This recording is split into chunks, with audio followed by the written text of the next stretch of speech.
গ্রাম বাংলার ঐতিহ্যকে ধারণ করে ময়মনসিংহের ভালুকায় ঘোড়াদৌড় প্রতিযোগিতা অনুষ্ঠিত হয়েছে।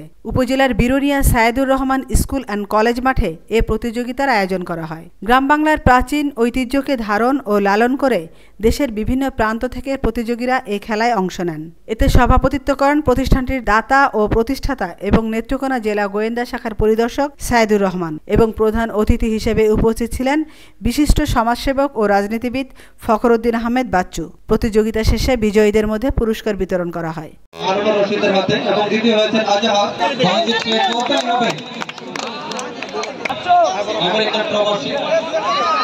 এটা অনেক গ্রামগঞ্জ থেকে হারিয়ে যাচ্ছে। হারানো জিনিসটা আমি যেমন পছন্দ করি, আমার এই লোকালয়ে এই এলাকার লোকজন অত্যন্ত পছন্দ করে। আমিনা ইসলাম, আজকের সংবাদ।